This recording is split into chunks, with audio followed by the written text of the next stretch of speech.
ఒక్కసారి గెలిచి చూడు, లోకానికి నువ్వు పరిచయం అవుతావు. ఒక్కసారి ఓడి చూడు, లోకం నీకు పరిచయం అవుతుంది. ఇది ఇంతకుముందు చాలాసార్లు మాట్లాడుకున్నాం. ఇప్పుడు అదే పరిస్థితి బీఆర్ఎస్కి అయింది. అది ఓడినప్పుడు లోకం దానికి పరిచయం అయింది, గెలిచినప్పుడు లోకానికి అది పరిచయం అయింది. ఇప్పుడు మళ్ళీ ఓడింది. దాంతో ఇప్పుడు మళ్ళీ దానికి అసలు రూపం అన్నటువంటిది తెలుస్తోంది పబ్లిక్కి. ఎలాగా? హైదరాబాద్ కార్పొరేషన్ ఎన్నికలు గతంలో పోటీ చేయడానికి కూడా ధైర్యం చేయలేదు. ఉద్యమ సమయంలో ఓడిపోతామన్నటువంటి భయం.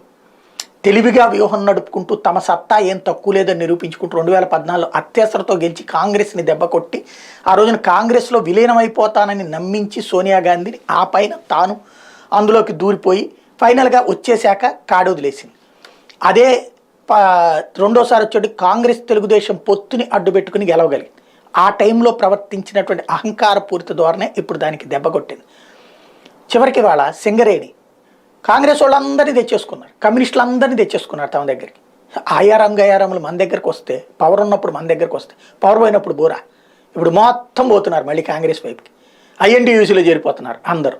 దీంతో చివరికి ఇప్పుడు సింగరేణి ఎన్నికల్లో పోటీ చేయడమే అసాధ్యమైనటువంటి పరిస్థితి అయింది. కేసీఆర్కి భయాన్ని పరిచయం చేయడం ప్రారంభించింది కాంగ్రెస్ పార్టీ.